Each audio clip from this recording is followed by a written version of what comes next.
A spoiled man in an honest world was bound to either break or bend. The Carrington name had opened every door until today.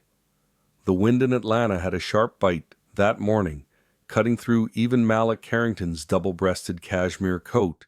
He stood at the curb outside the modest brick building with the faded sign that read, Southside Community Resource Center. His Italian loafers were not made for cracked sidewalks or unexpected puddles.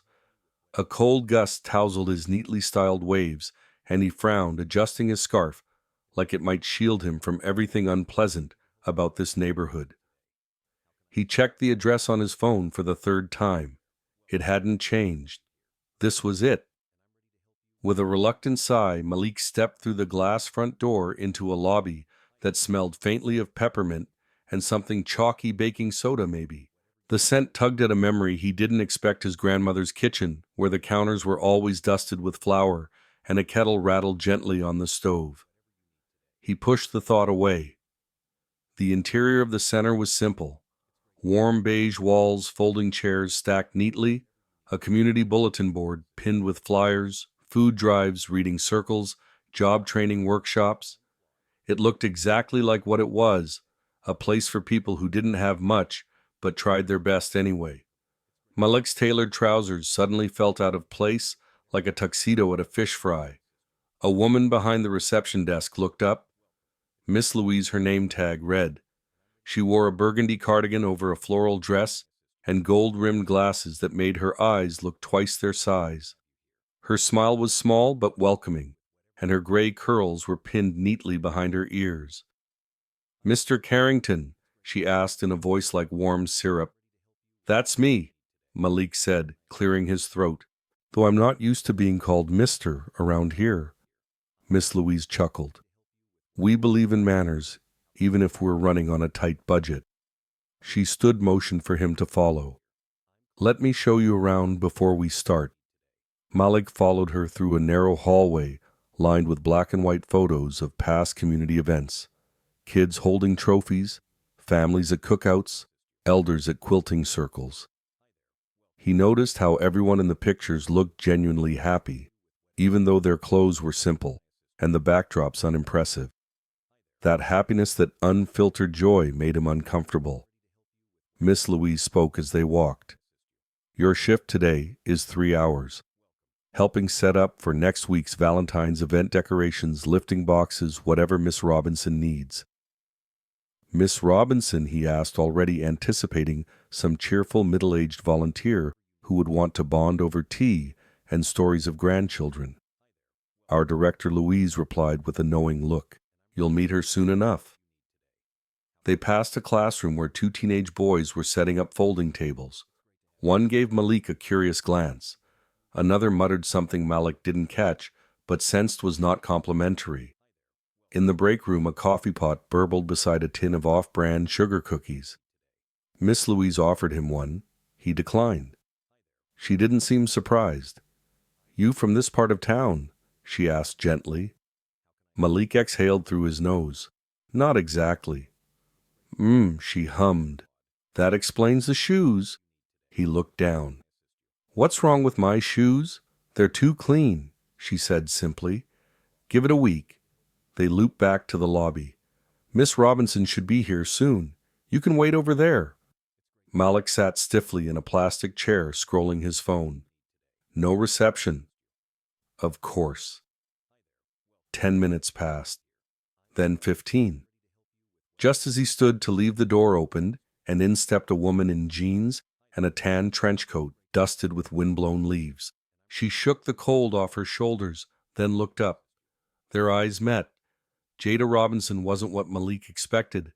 She was younger, sharper. Her posture said authority, but not the kind bought with money or privilege, the kind earned by navigating too many systems not built for her. Her eyes, warm brown and watchful, narrowed slightly as she sized him up. "Mr. Carrington," she said, voice level. He offered his hand. "You must be Miss Robinson." She looked at it, then back at him. Didn't shake it. "We need someone who supports the work, not supervises it," she said. and for the first time in years, Malik realized his name didn't buy him a smile. Malik blinked. For a moment, he wasn't sure he'd heard her correctly. No handshake, no warm welcome. Just that firm voice measured almost clinical. He was used to being greeted with admiration or fear. This was neither. Jada turned on her heel and walked through the main hallway, not checking to see if he followed. Instinctively, Malik straightened his coat and caught up. "You always greet new volunteers that way?" he asked, managing a tight smile. "I greet people based on how they show up," she said without slowing. "And you showed up like someone doing a favor, not someone who cares." He opened his mouth to reply, but closed it again. What would he say? That he was being forced to be here, that this wasn't his world, and he didn't care to be part of it? They entered the event room, a wide multi-purpose space with foldable tables stacked along the walls, a low stage at the back, and boxes labeled Valentine's 2023 scattered on the floor. The windows let in cold February light, and the linoleum tiles squeaked underfoot. "Help me move those boxes to the back corner," Jada said, pointing. Malik glanced at the nearest one. It didn't look heavy. Still, he hesitated, scanning the room like he might find someone else to do it. "Is there a dolly or a cart?" he asked. Jada raised an eyebrow.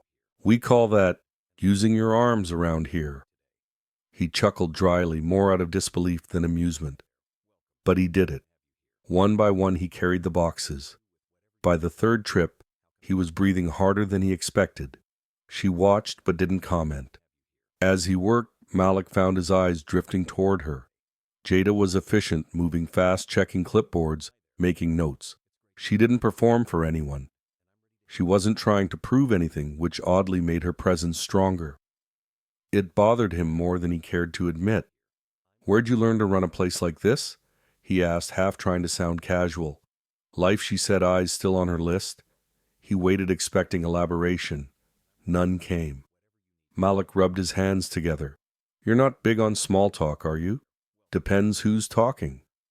Her words weren't cruel, just honest, and that honesty stung in a way no insult ever had. It wasn't personal. She didn't think about him enough for that. And somehow that was worse.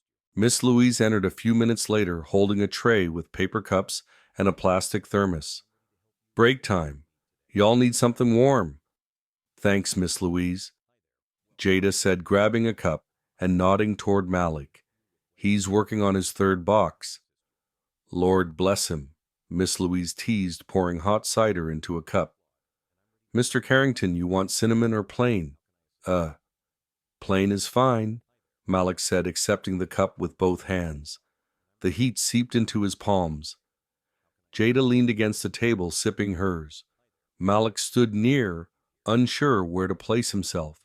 "So," Miss Louise said, settling into a chair, "you planning to be here more than one day?" Mr. Carrington. Malik glanced at Jada, then at the older woman. "That's up to my father." Jada looked over, expression unreadable.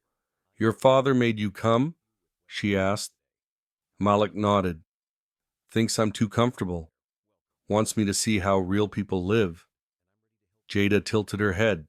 "And do I what? See us as real?" The question dropped like a weight in the room. Malik felt the heat of the cider fade. He looked at her, really looked this time, and saw a challenge. Yes, but also weariness. Like she'd had this conversation before, with too many people who never stayed long. "I'm not sure yet," he said honestly. Jada held his gaze a second longer, then nodded like that answer was at least respectable. Miss Louise broke the silence. "Well, sugar, long as you show up with open hands and a shut mouth, you'll do just fine here." That earned a small, reluctant grin from Malik. When the break ended, Jada led him through the supply room to retrieve string lights for the Valentine's dinner. The space was cramped, and they had to turn sideways to pass each other. At one point, their shoulders brushed, and Malik caught a faint trace of her perfume, subtle, warm like cedar and orange peel. She didn't seem to notice, or maybe she just didn't care. "Where do these go?" he asked, holding up a tangled bundle of lights. Front hallway. We looped them across the beams like a canopy, she said. As they walked back, Malik spotted another photo on the wall, older than the others. A group of teenagers in bell-bottoms standing where the community center now stood. One girl in the center wore an afro and a defiant smile. She looked uncannily like Jada. "That your mom?" he asked. Jada paused. "That's me. I was 6. They had me out here marching for library funding." Malik blinked. "Wait, you're telling me this place has been around that long?" "Longer," she said. "My grandmother helped build the first version of it. People tried to close us down 5 times. We're still here." He nodded, humbled. "Guess it means something to you." "It means everything," she said softly. "Which is why I don't have time for people who treat it like a punishment." Malik looked away, guilty. Point taken. Jada adjusted the clipboard under her arm and walked ahead. Malik followed quieter this time, still unsure whether he was earning her respect or just her tolerance. The rest of the afternoon passed in quiet work. Malik found himself sorting bins of paper hearts and faded garlands with glitter that clung to his coat. Occasionally Jada would give him a task, never unkindly, but never unnecessarily either. Her tone was brisk, professional. No softness, no attempts at friendliness. She moved through the space like someone who had memorized every inch of it, and maybe she had. He started noticing things he wouldn't have before. The way kids peeked into the event room, waving at Miss Louise. How a man in a wheelchair near the door kept nodding hello to everyone, even those who didn't look back. How a young mother with a toddler on her hip balanced a grocery bag and a flyer while chatting with a volunteer about rent assistance. This world was loud in a different way, not with money or ambition, but with life. It buzzed under the surface like quiet resilience. Malik had spent his life above that current, floating on family wealth and expectation. But here he was, just another pair of hands, and that felt new. By late afternoon, his back ached slightly, not painfully, but noticeably. He hadn't lifted this much since college gym days, and even then someone else had usually done the heavy lifting. He stood near the doorway stretching when Jada approached with 2 steaming paper cups. "Truce," she said, offering him one. He raised an eyebrow. "Thought we weren't doing small talk." She didn't smile, but there was the faintest light in her eyes. "Consider it. Necessary hydration." He took the cup. Hot cider again, faintly cinnamon this time. "Thanks." For a moment they sipped in silence. Through the window the sky was shifting clouds streaked with lavender as the sun sank low behind the rooftops. Malik broke the quiet. "You really don't like me, do you?" "I don't know you," Jada replied calmly. "But I don't like what you represent?" He nodded, accepting that. "The rich kid slumming it. The rich kid who thinks being here is punishment," she corrected. "And this place deserves better than that." Her words weren't cruel. They were carved from experience, smoothed by repetition. She'd said them before, in different forms, to different people. They came from knowing how easily outsiders dropped in, then disappeared. Malik looked at her, feeling a flicker of something unfamiliar. Not attraction, though. She was beautiful, in a grounded, don't mess with me kind of way. It was something deeper. A desire not to be the version of himself she'd already filed away. "I didn't ask to come here," he said quietly. "But I'm here now." Jada studied him for a moment, then nodded once. "We'll see what you do with that." The front door creaked open, and a teenager poked his head in. "Miss Robinson, the choir group's here. They need the piano key." Jada handed her cup to Malik and jogged off without another word. He watched her go, strong, deliberate, grounded. Miss Louise appeared at his side. "You survived," she said with a smile. "Barely." She chuckled. "Don't take her too personal.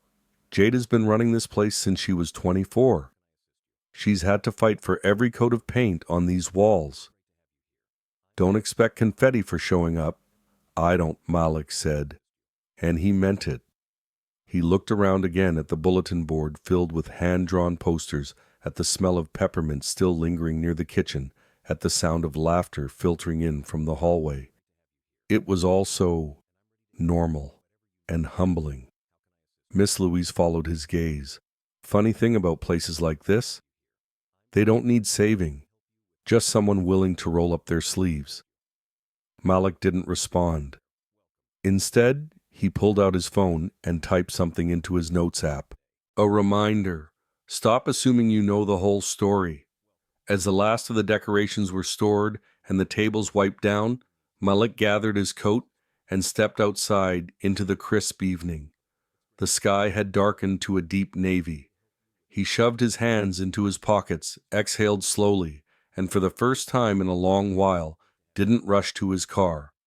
And for the first time in years, Malik realized his name didn't buy him a smile. The wrong hands in the right place still leave fingerprints. Malik arrived the next morning with a new plan: say little, do less, and wait this whole thing out. A few weeks couldn't be that hard. Show up, nod politely, keep his distance. Maybe even impress Jada with how low maintenance he could be.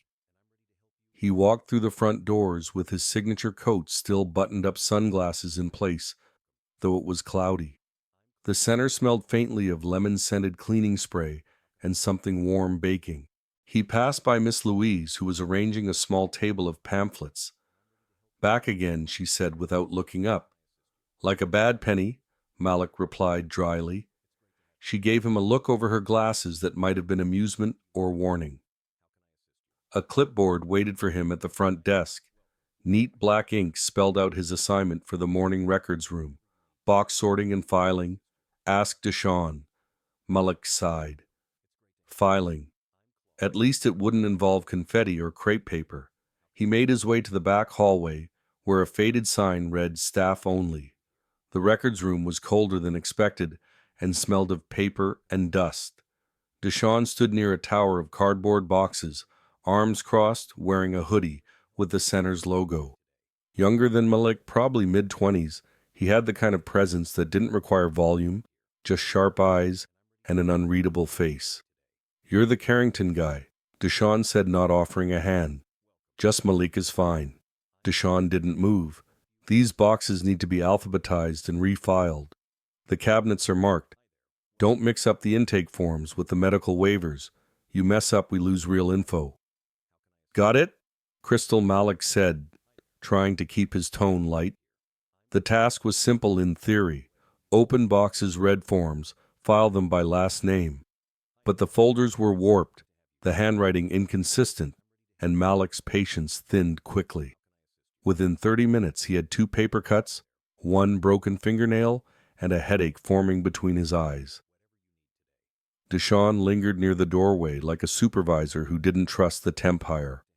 After the 3rd time, Malik asked which forms belonged in which bin. Deshawn snapped, "You don't have assistants to do this kind of thing for you." Malik looked up. "I'm not helpless." "Sure," Deshawn muttered. "You just dress like you're headed to court." Malik forced a laugh. "Old habits, or just old money?" The silence that followed was not friendly. A knock on the door broke the tension. Jada leaned in, tablet in hand. "Malik, come with me. Time for something different." He didn't argue. Anything to get out of that room. She led him down another hall and into a cozy room with mismatched chairs and a whiteboard. The smell of coffee and lavender soap filled the space. Seated in a semicircle were 5 women, gray hair, floral scarves, big earrings. All of them looked up when he entered. "Ladies," Jada said, "this is Malik. He'll be observing today's life skills session." One of the women, round-faced with pink lipstick that bled slightly past her lip line, patted the empty seat beside her. "Sit, sugar. We don't bite." Malik hesitated, then took the seat. "Now," said the woman, "you look like you never peeled a potato in your life." The group burst into laughter. Malik smiled politely. "That's a fair guess." Another chimed in. "Bet his nails cost more than my rent." "You're not wrong," he replied to another round of giggles. The teasing wasn't cruel, it was playful, seasoned with affection. but it made him feel for once like a curiosity on display, a pet project. He sat through their chatter, their jokes, the stories that looped and overlapped like music from a different time. At some point, someone passed him a picture frame, old black and white, a crowd gathered in front of the center, the year 1971, etched in the corner. "That's me, third from the left," the lipstick lady said. "We were fundraising to fix the roof back then." Malik stared at the photo. "You've been coming here that long?" She nodded. "This place raised my kids, then my grandkids. Thought we might hang it up on the wall again. Let the young folks remember." "It's beautiful," he said more sincerely than he expected. Malik stayed quiet for the rest of the session, content to observe. The women spoke of recipes passed down from mothers who worked 2 jobs, of husbands long gone, of aches in the knees that told them more about rain than any forecast ever could. They laughed loudly and without shame. Malik found himself listening more intently than he expected. After the session ended, he slipped back into the hallway, unsure of where to go next. The center pulsed with motion, volunteers setting up tables, teens walking past with clipboards, someone unloading cans of soup into a pantry. Deshaun spotted him again. "Come on," he said, gesturing with a slight jerk of his head. Lunch set up. Malik followed him into the center's modest kitchen. It was a narrow space with a humming fridge, a well-used microwave, and cabinets labeled in faded marker. Trays of sandwiches sat waiting. Deshaun handed Malik a pair of gloves and pointed toward the plates. "Set the portions, 2 halves per person. Chips go on the side." Malik raised an eyebrow. "Is there a specific chip alignment policy too?" Deshaun didn't smile. "People come here hungry, man. They don't need sarcasm with their sandwich." For once, Malik bit his tongue. He washed his hands, pulled on the gloves, and started assembling trays. His fingers fumbled with the flimsy plastic wrap. Every movement felt clumsy. Deshaun moved with practiced ease, stacking cups, wiping down the counter, filling pitchers of tea. "You always this neat?" Malik asked. "Grew up with a single mom who cleaned houses. I learned to fold hospital corners at 7. Malik blinked. "Hospital corners," Deshaun didn't answer, but he handed him a rag and said, "When you're done, wipe the table legs too. People miss those. Dust builds under judgment." They worked in silence for several minutes. Malik tried to mimic Deshaun's rhythm, though his back began to ache and his patience wore thin. He glanced toward the hallway, where the sound of laughter and conversation drifted in. "You actually like this place?" he asked. Deshaun didn't look up. "I respect it. Doesn't mean it's perfect. But people show up here when nobody else has their back." Malik wiped the edge of a tray, thinking, "I didn't ask to be here." Deshaun gave him a sidelong glance. "Nobody ever does. That's kind of the point." After lunch was served and cleaned up, Malik found himself outside near the back of the building. He leaned against the brick wall, arms crossed, watching the wind stir brittle leaves across the pavement. The air smelled faintly of fried food and cold concrete. Jada approached without a sound, a folder in her hand. "You disappear faster than the coffee does." "I needed air," he said. She didn't respond right away. She opened the folder, glanced at something inside, then looked at him. "Deshaun said you were helping." Malik gave a small shrug. "I tried." She studied him for a long moment. "Trying matters here. But so does humility." He exhaled through his nose. "Right. Because I'm just some spoiled rich guy who thinks he's better than everyone." "You said that," she replied calmly. "I didn't." Her tone wasn't cruel, just honest, and that honesty stung more than he expected. He looked at her. "Why do you do this?" Jada closed the folder. "Because this place kept me alive when I was 16 and had nowhere else to go." Malik's brow furrowed. "My mom passed. My aunt didn't want me. This building, these people were the first to say I mattered." Her voice didn't tremble, but there was weight behind the words. "So I came back. I made it better. And I protect it." There was no self-pity in her voice, no performative martyrdom, just a simple truth. Malik nodded slowly. I didn't know. You didn't ask. The words hung there between them, not unkind, but undeniable. The afternoon wore on with Malik shadowing Deshawn again, this time helping organize a back closet stuffed with donation items, blankets, canned food, and an inexplicable number of holiday wreaths. Malik reached for a box on the top shelf and knocked over a dusty binder in the process. Paper spilled onto the floor. Deshawn sighed. Careful, man. That's probably from the Carter administration. As Malik crouched to gather the pages, a voice behind him piped up. Oh, Lord, if it ain't the Carrington boy playing librarian. He turned to see a small group of older women entering the room. One wore a leopard print scarf, another had a cane painted with sunflowers. They peered at Malik with amused eyes. Miss Gwen, please, Deshawn said, half laughing, half warning. Miss Gwen ignored him. She leaned on her cane and tapped the stack of old files. We used to file these by hand, you know. No fancy cloud thing. Just fingers, patience, and a lot of coffee. Malik straightened. I can't even find the front of the folder. That earned a chuckle from the group. One of them, Miss Lottie, stepped closer, holding something wrapped in plastic. Here, she said. I thought you might like this. He took it. It was a photograph, black and white, slightly creased. The community center decades ago with hand-painted signage and a group of children gathered on the stoop. That's from '71, she said proudly. My brother built the fence with his own hands. You see that boy in the front? That's Deshawn's uncle. Mean as a snake, but he loved chess. Malik blinked the image, pulling at something deep in his chest. The grainy texture, the smiles, the worn bricks they made. The place feel like it had lived several lifetimes.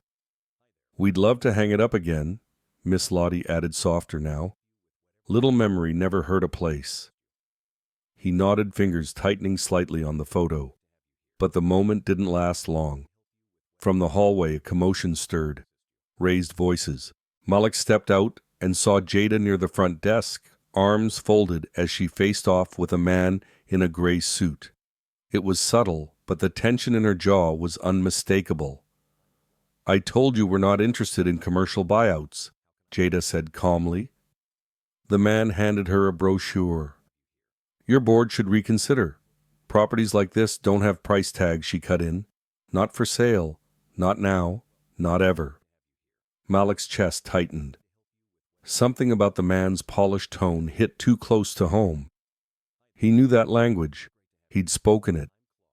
The man noticed Malik. A fellow suit. Maybe you can talk some sense into your director here. Malik met his gaze. For a second, the old instinct kicked in. Negotiate, deflect, dominate. But then he remembered the laughter in the kitchen, the dust under the tables, the photograph still in his pocket. She already said no, Malik replied, voice even. The man blinked. Jada gave Malik a curious glance, surprised but unreadable. Eventually the man sighed and turned away. The offer stands, he muttered, walking off. Jada looked at Malik. You didn't have to say anything. I wanted to. Before she could reply, Malik's phone buzzed. He glanced at the screen. His father. He stepped outside to take the call. You've been there 2 days, his father's voice barked. You ready to be done with this nonsense? Malik hesitated. The sunlight slanted across the parking lot, glinting off the faded lettering on the community center's sign. No, he said quietly. Not yet. There was a pause. Then the elder Carrington snapped, Don't get sentimental, son. You're there to learn discipline, not make friends. Malik hung up before he could say something he'd regret. When he walked back inside, Miss Louise stood at the doorway. She didn't speak, but her expression held a calm kind of knowing, like she'd seen generations of young men choose their roads. Malik looked at her. Why does this place make me feel like I'm either the intruder or the missing piece? She smiled faintly. Some truths don't come with directions. Then as he moved past her, she added, "You don't belong here, Mr. Carrington. But maybe that's exactly why you're here." Softening edges one awkward smile at a time. Even steel, when warmed, can bend slowly, awkwardly. The late afternoon light slanted through the high windows of the community center, casting long golden bars across the dusty floor of the old storage room. Malik stood in the middle of it, sleeves rolled up, tie loosened, staring at piles of forgotten boxes and sagging shelves like they were an unfamiliar jungle. His usual sharp-pressed look had begun to fray literally. A smudge of something unidentifiable streaked his white cuff. He sighed, unsure whether it was coffee dust or the remains of whatever had once lived in the shoebox labeled Holiday Crafts 1998.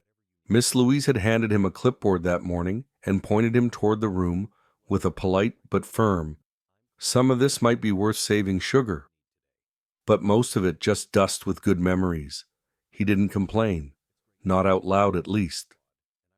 Malik had spent the last hour sorting through old soccer trophies, tangled extension cords, and an entire drawer's worth of mismatched mittens. At some point, he unearthed a stack of black and white photographs, each one curled at the edges, but still vibrant with laughter. There were cookouts and choir practices, smiling teens in oversized graduation gowns, and rows of folding chairs filled with community members clapping like they believed it mattered.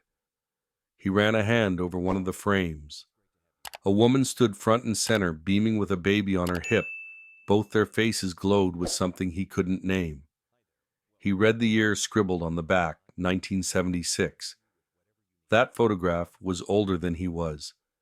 He glanced up. The far wall of the storage room was empty, just cracked plaster and faded tape marks where other memories had hung.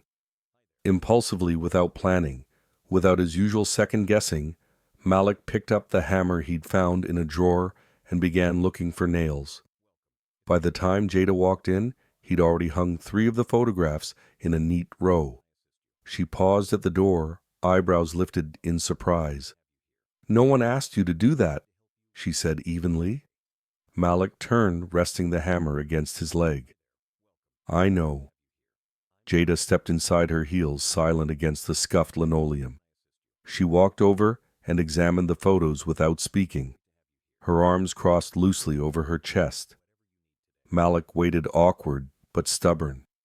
After a moment, she nodded once. "That one's Miss Eleanor," she said, pointing to the smiling woman. "She used to run the center before me. People still talk about her pound cakes." He smiled a little. "I didn't know where to put them. Figured this wall could use some history." Jada looked at him, something unreadable in her gaze. "It already has it. You're just helping it show." Their eyes met briefly, gently, and then, as if the moment were too fragile to hold, she turned away and reached for another frame on the floor. "You missed one," she said, handing it to him. He took it carefully, fingers brushing against hers for a second too long. Before either of them could say more, a shriek of laughter echoed down the hallway, followed by the unmistakable sound of small feet running full speed. "Malik," a voice called out, full of glee and no hesitation. "Malik." "Guess what, Zoe?" The 8-year-old tornado burst into the room like joy personified. She had a glitter-covered paper crown on her head and a glue stick in one hand. Her braids bounced with every step. Before Malik could prepare, she wrapped herself around his leg in a hug that nearly knocked him off balance. "You're just like the guy in that movie." She beamed up at him, cheeks dimpled. "You know, the one who was grumpy, but then helped everybody and got a dog." Jada blinked, then burst out laughing, a real laugh this time, unguarded and melodic. Malik, stunned by both the hug and the laughter, muttered, "I don't know whether to say thank you or apologize." Zoe shrugged and skipped off, leaving glitter in her wake. Jada looked at him again, her smile still faint on her lips. Maybe she's got a point. Malik stood there for a second longer, watching the doorway where Zoe had disappeared. Her energy, her trust, it disarmed him in a way Wall Street meetings and corporate power plays never had. Jada leaned against the doorframe now, arms relaxed, that trace of a smile still tugging at the corner of her lips. "You're better with kids than I expected," she said. Malik arched an eyebrow, brushing invisible dust off his slacks. "Is that a compliment or a warning?" She chuckled. "A bit of both." The silence that followed wasn't heavy. It was comfortable, like old jazz humming in the background of a diner booth. Malik wasn't sure how it had shifted, but it had. They started working together, not talking much, just hanging more of the old photos. Every once in a while, their hands would brush or their eyes would meet, and neither would pull away too fast. At one point, Jada found a dusty box labeled Volunteer Photos. Inside were dozens of Polaroids volunteers over the years, some smiling, some awkward, some clearly caught off guard. She held one up. "That's my mom," she said quietly. "Back when she used to run the after-school programs." Malik leaned in. The woman in the photo had the same eyes as Jada, warm and alert. She looked like someone who didn't take any nonsense, he said. "She didn't," Jada replied with a half smile. "But she made killer hot chocolate." They pinned the Polaroid next to Miss Eleanor's frame. Malik noticed how carefully Jada smoothed the tape edges, how her fingers lingered like the photo deserved reverence. He finally asked, "What keeps you here?" She hesitated. "Sometimes. It's the only place that reminds me who I am." That stayed with him even after she walked out to answer a phone call. Malik found himself alone again, but this time he didn't feel out of place. He picked up another frame and held it to the light. In it, a group of young men stood arm in arm laughing. One of them looked like Deshaun. Malik smiled, shook his head, and reached for a nail. He tapped the nail gently into the wall with a rubber mallet Miss Louise had let him borrow earlier. As he steadied the frame and stood back to check the angle, he heard soft footsteps returning. Jada reappeared with 2 steaming mugs in hand. "You look like you could use a break," she said, offering him one. Malik accepted it with a nod, surprised by the familiar scent. "This smells like nutmeg." She raised an eyebrow. "Miss Louise's recipe, with a little cinnamon." He took a careful sip. The warmth spread through him, slow and calming. "Your mom would have approved." Jada smiled. Really smiled this time. "Yeah, she probably would." They leaned side by side against the wall beneath the newly hung photographs. For a while they just stood there, sipping and looking. It was a quiet that didn't beg to be filled. Zoe's laughter echoed down the hallway again, followed by a few kids running past the door. Malik didn't flinch this time. He simply watched, content, something unfamiliar loosening inside him. Jada glanced at him. "You're different from what I expected." He laughed under his breath. "Let me guess. You thought I'd show up in a suit, bark orders, and vanish after 2 days." She gave him a look. "That's exactly what you did." Malik shook his head, chuckling. "Fair enough." She nudged him with her elbow, playful but measured. "You're still figuring it out. But you don't seem as allergic to effort anymore." "High praise," he replied, mock bowing. They returned to hanging the last photo, a large one of an outdoor block party from the 80s. It took some maneuvering, especially to find the right spot. Jada held the frame, while Malik reached above her to straighten it. Their arms brushed. She adjusted her grip. He didn't move. Their hands met on the same corner of the frame, hesitated, then stilled. Jada didn't pull her hand away, and neither did he. The weight of a name is only heavy when you try to carry it alone.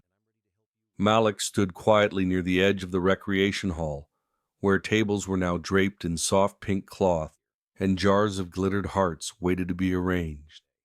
It was a Saturday morning, cool but sunlit, and the entire community center buzzed with life. Children were tracing Valentine's cards in crayon. Miss Louise was orchestrating the hanging of a paper heart arch near the door, and someone had turned on a Motown playlist that made the whole place hum like a living heartbeat. But Malik felt like static in a warm room. He had shown up early, surprising even himself, to help with the Valentine's event. Jada hadn't assigned him anything yet, so he lingered near a stack of unopened supply boxes, unsure whether to touch them or wait for instruction. His usual suit jacket had been replaced with a simple navy crew neck, and jeans still new, still pressed, but the kind of normal he thought might help him fit in better. Jada was across the room laughing gently with one of the elderly ladies as they debated whether the plastic roses looked too funeral-like for the kids' table. She hadn't looked his way once.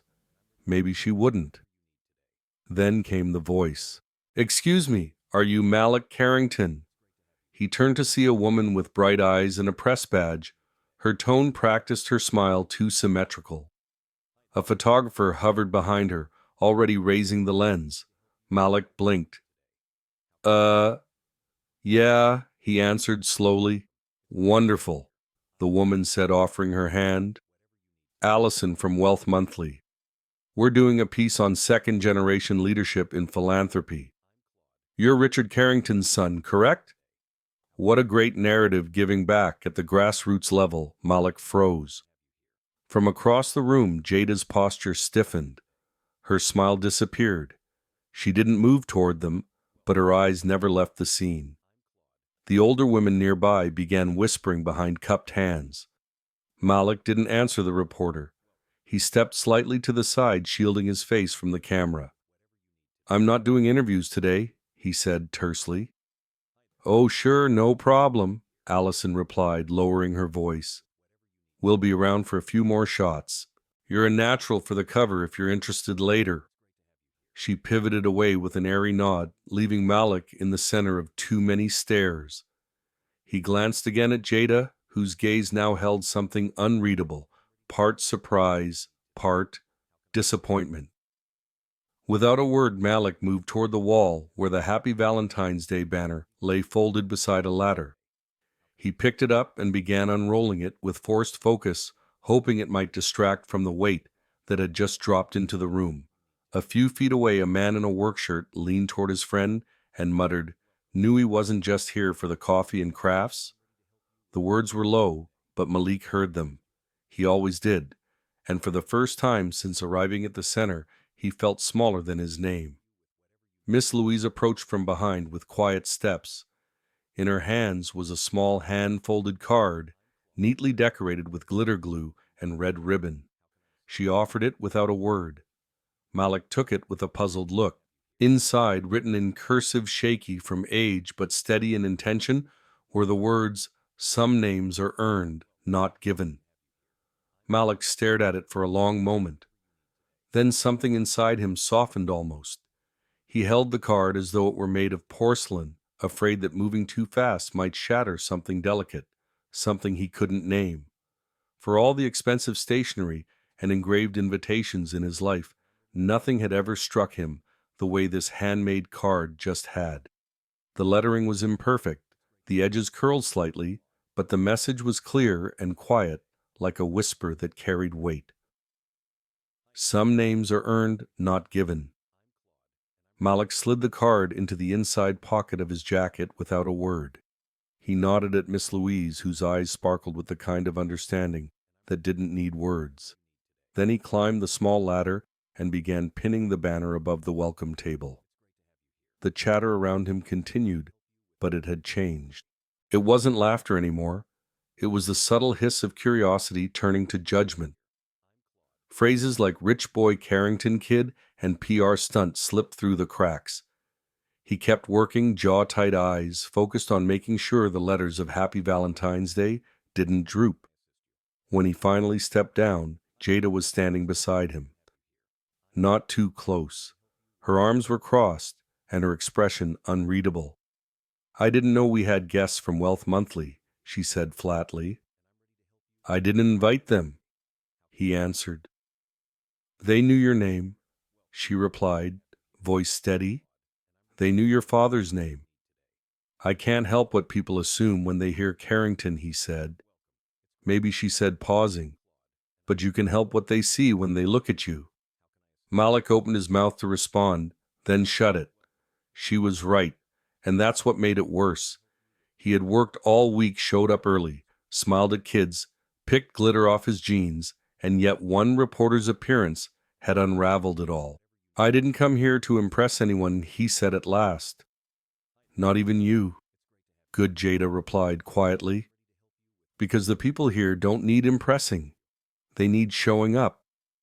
She walked away, leaving him standing beneath the banner he'd just hung, surrounded by construction paper hearts and the sour scent of disappointment. He made it through the next 20 minutes in a haze. He helped pass out hot cocoa packets, arranged chairs for the bingo table, even smiled politely when an older gentleman asked if his Bentley came with a chauffeur. But the smile didn't reach his eyes. When Jada announced it was time for the children's craft contest, Malik slipped away. He wasn't sure where he was headed, only that he needed space. He exited through the back door and stepped into the cold morning light. The sun was low and gold, casting long shadows across the sidewalk. The wind tugged at his sleeves. Across the street, the reflective windows of the vacant hardware store mirrored him. Back a man with expensive shoes and tired eyes. Malik stared at the glass. He wasn't sure what hurt more, being seen or being misunderstood. Inside, laughter rose with a scent of glue sticks and paper doilies. Through the frosted glass of the community center's side window, Malik could just make out Miss Louise lifting a small boy up to tape his Valentine on the wall. Her scarf fluttered like a flag of quiet resilience. He should have felt proud. He had helped organize this, carried boxes, stacked chairs, even untangled light strings.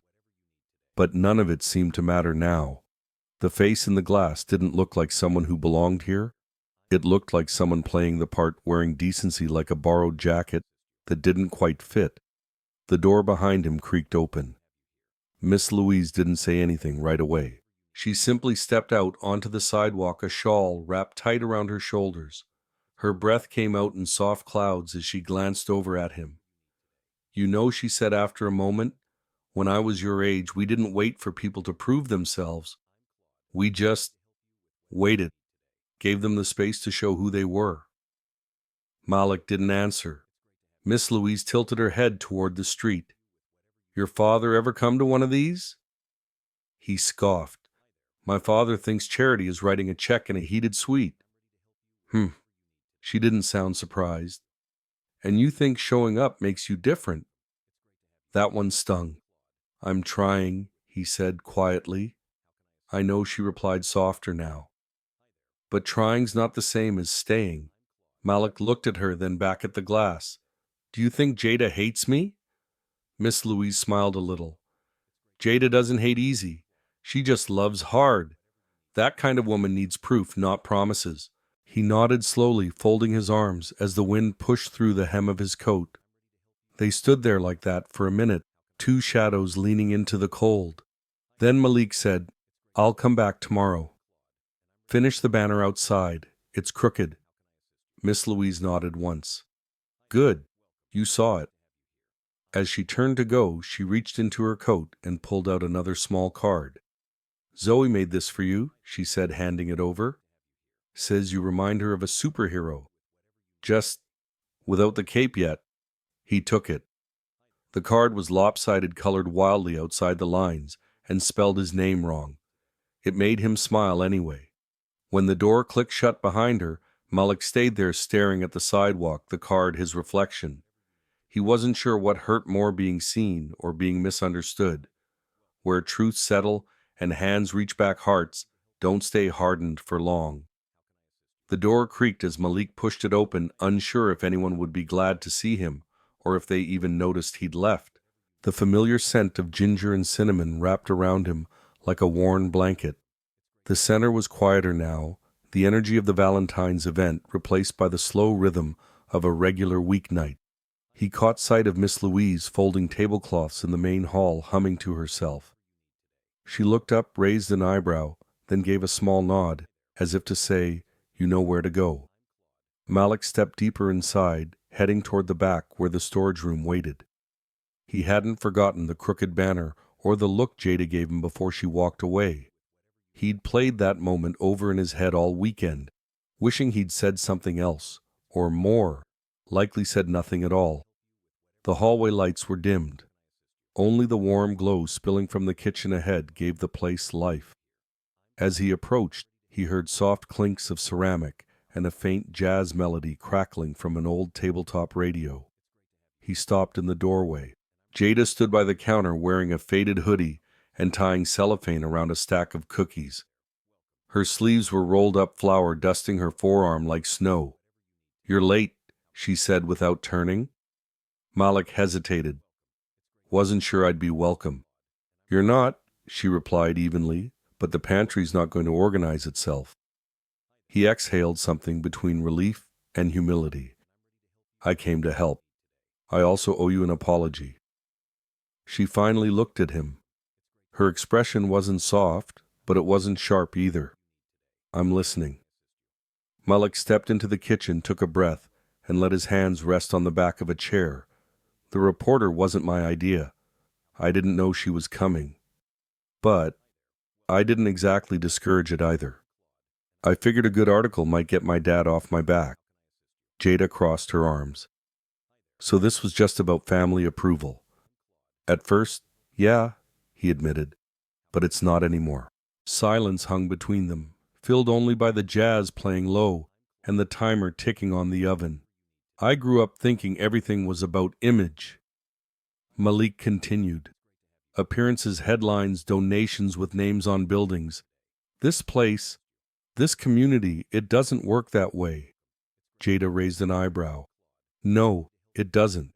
I've been arrogant. I know that now." He paused. "But I'm not here to impress anyone anymore. I want to stay, help, start over." Jada studied him for a moment. Then, to his surprise, she slid a mixing bowl toward him. "Start with folding these into bags." He smiled and reached for the parchment paper. The tension eased just a little. They worked in comfortable silence, the kind that only came after the first bricks of mistrust had started to crumble. Malik clumsily folded the wax paper over the still warm cookies, his fingers stiff, not from the heat, but from a nervousness he didn't want to name. Jada smirked. "You ever folded anything that wasn't a bank statement?" He chuckled softly.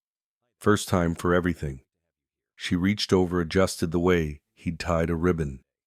"It's not about perfection, just care." He nodded, the gesture surprisingly heavy. "That makes sense." A soft knock tapped at the kitchen entrance, and a wiry woman with silver curls and deep smiling eyes stepped in. She moved slowly, leaning on a carved wooden cane, wrapped in a knitted shawl of faded lavender. "Evening," she greeted, voice honeyed with age. Jada straightened. "Ms. Mavis, you're up late." "Couldn't sleep?" the woman replied. "Figured I'd check if any of those ginger snaps made it past the children." Malik instinctively stepped back, brushing flour off his sweater. "Evening, ma'am." Ms. Mavis gave him a once-over eye sharp despite her soft tone. "You must be the Carrington boy everyone's been whispering about." "I guess I am," he said with a respectful nod. She chuckled. "Well, at least you didn't deny it. That's a good start." Jada pulled out a plate and set a few cookies on it. "You want tea too, Ms. Mavis? Only if it's that spicy ginger kind you make." While Jada poured the tea, Ms. Mavis turned her gaze back to Malik. "You been to the back room yet? The storage?" He shook his head. "Was planning to start tonight." She smiled. "That room holds more than just broken chairs and old banners. It holds stories." Malik tilted his head. "I'd like to hear one." Ms. Mavis sipped her tea. First, then said, "Your father, Joseph Carrington, came here once long before you were born. I remember because he didn't wear a suit that day. Looked out of place like you did the first time." Malik's brow furrowed. "My father was here. I never heard about that." "No one did," she said. "He came quietly, asked what we needed, and then left a check that kept this center alive during its first year." Jada turned toward her, surprise flickering in her eyes. "He donated anonymously," Ms. Mavis nodded. "Refused to have his name on anything. Said he wasn't doing it for glory." Malik looked stunned. "That doesn't sound like him." Ms. Mavis's voice softened. "People are more than what they become. Sometimes we forget who they were trying to be. He swallowed hard, the weight of that landing somewhere deep. Why didn't anyone ever tell me? Because some stories aren't shouted, she said. They're whispered to the ones ready to hear. He held the card as though it were made of porcelain, afraid that moving too fast might shatter something delicate, something he couldn't name. For all the expensive stationery and engraved invitations in his life, nothing had ever struck him the way this handmade card just had. The lettering was imperfect. The edges curled slightly, but the message was clear and quiet, like a whisper that carried weight. Some names are earned, not given. Malik slid the card into the inside pocket of his jacket without a word. He nodded at Miss Louise, whose eyes sparkled with the kind of understanding that didn't need words. Then he climbed the small ladder and began pinning the banner above the welcome table. The chatter around him continued, but it had changed. It wasn't laughter anymore. It was the subtle hiss of curiosity turning to judgment. Phrases like rich boy Carrington kid and PR stunt slipped through the cracks. He kept working, jaw-tight eyes focused on making sure the letters of Happy Valentine's Day didn't droop. When he finally stepped down, Jada was standing beside him. Not too close. Her arms were crossed and her expression unreadable. "I didn't know we had guests from Wealth Monthly," she said flatly. "I didn't invite them," he answered.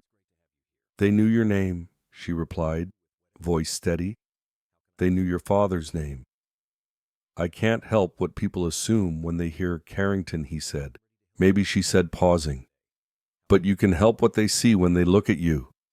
Malik opened his mouth to respond, then shut it. She was right, and that's what made it worse.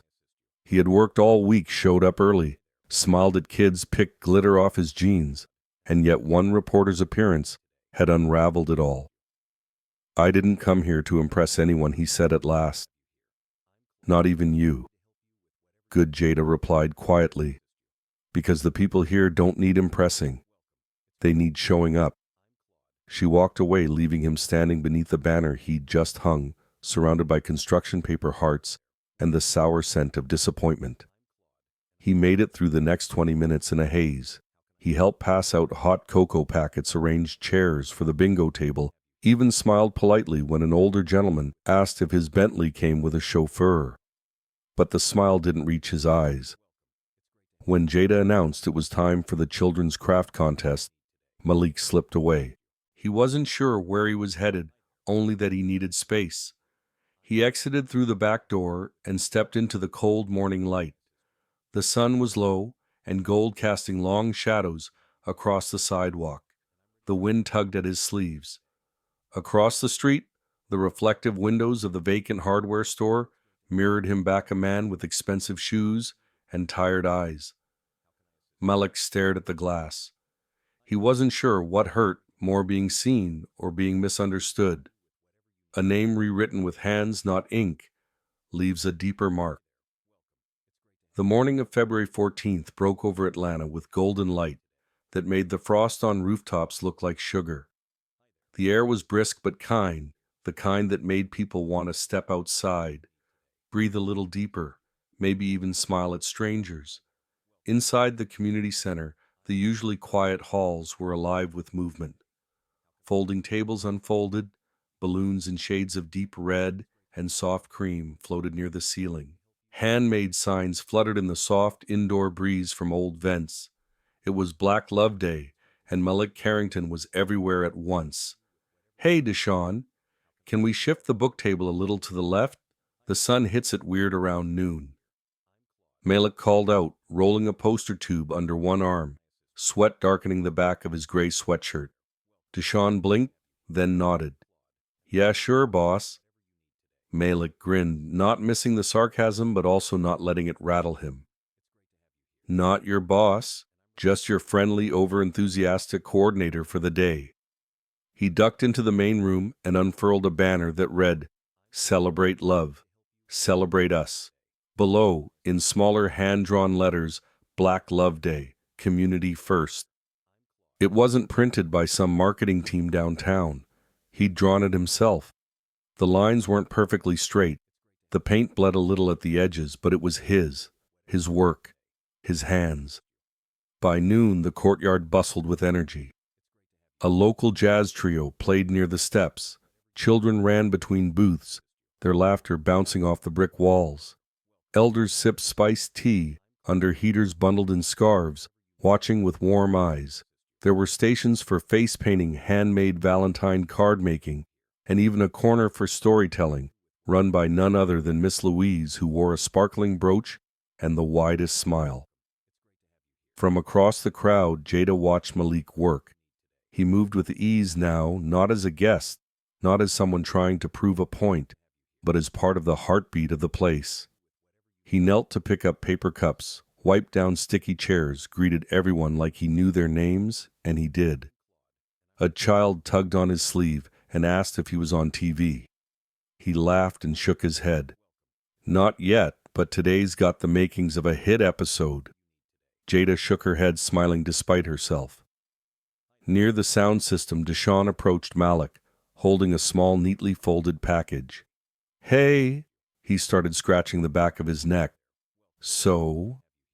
I might have been an ass. You know before." Malik raised a brow. "Might have," Deshaun snorted, then offered the package. "Figured you earned this. Welcome to the crew." Malik unfolded the item. It was a button-up shirt, crisp and simple, but embroidered on the chest was the modest logo of the center, a tree growing from joined hands.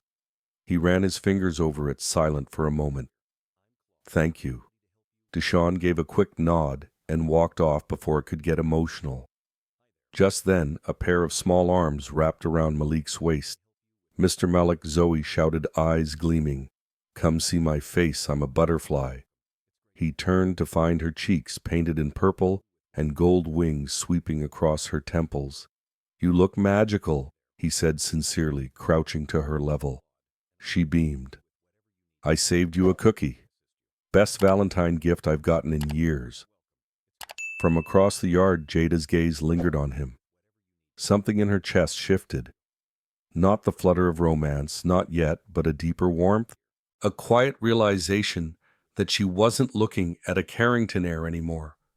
She was looking at Malik. And maybe, just maybe, she was beginning to see him. As the afternoon sun slanted across the courtyard, the atmosphere took on a kind of golden hush, a calm in the middle of joy. Jada found herself standing just off to the side of the stage, arms crossed but face soft, watching Malik as he adjusted a mic and cracked a few jokes with the crowd. It wasn't forced, it wasn't about him, and that's what startled her most. The man who had once waltzed in wearing Italian leather shoes and a face carved in stone was now barefoot in spirit, barefoot in service. He laughed with Miss Louise like they'd been teasing each other for years. He complimented kids on their drawings like they were art collectors. He didn't hide in corners anymore. He belonged. And yet, he never used the Carrington name, not once all day. She wandered toward the refreshment table, helping a young girl refill lemonade.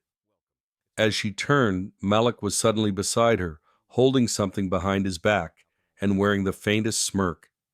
"Busy?" he asked. "Always," she replied, though her tone was light. He shifted nervously, then presented a small square box.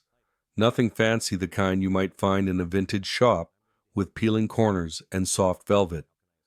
"This isn't what it looks like," he said. "It's not jewelry." She quirked an eyebrow. "Then what is it? Something more valuable, I hope?" Jada took the box, her fingers brushing his.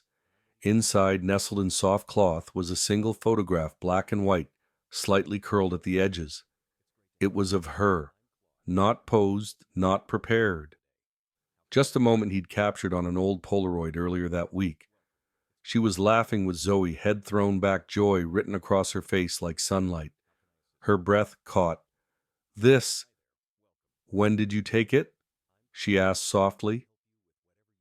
"Tuesday. You were helping the kids paint. You looked—" He stopped himself. "You looked like someone who should never have to pretend to be strong. You just were." Jada's throat tightened. Her fingers curled around the frame, the weight of it more emotional than physical.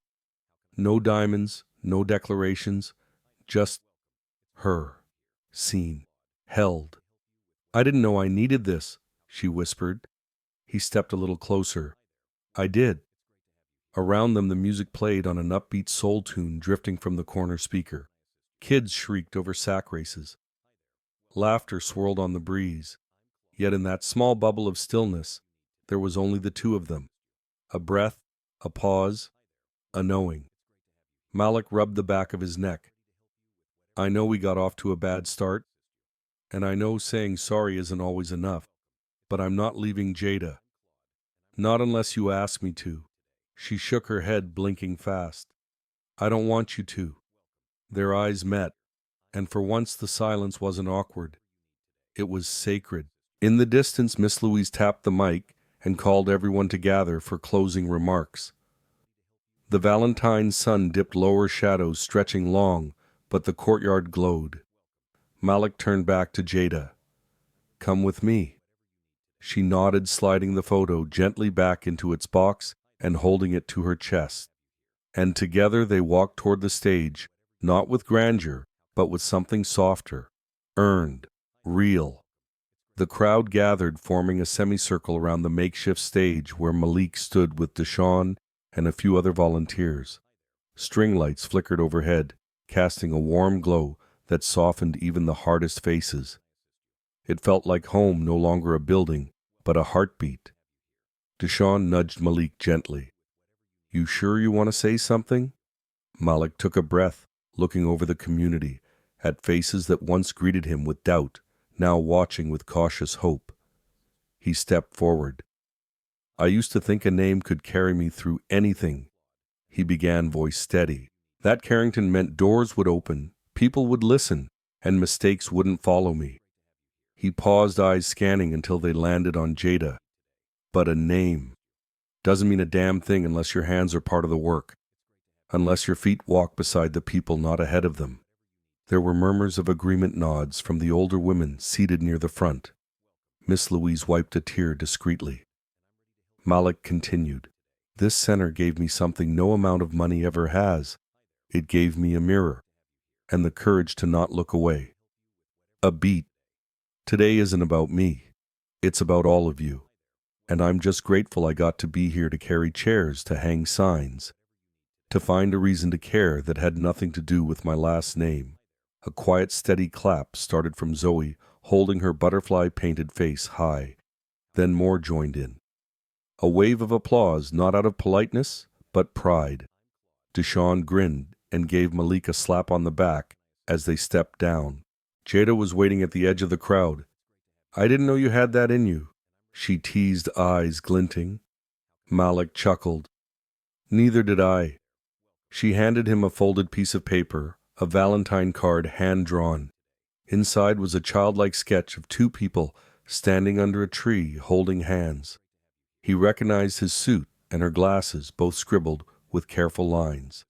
Below in Zoe's handwriting, Mr. Malik, Ms. Jada, nice people. He laughed, then looked at Jada more seriously. It's been a while since someone called me nice. Well, she said, earn it a few more days, and maybe I'll say it too. Their fingers brushed, then laced. They stood quietly for a moment as the music began again, this time a slow, rich melody from a saxophone that curved through the evening air.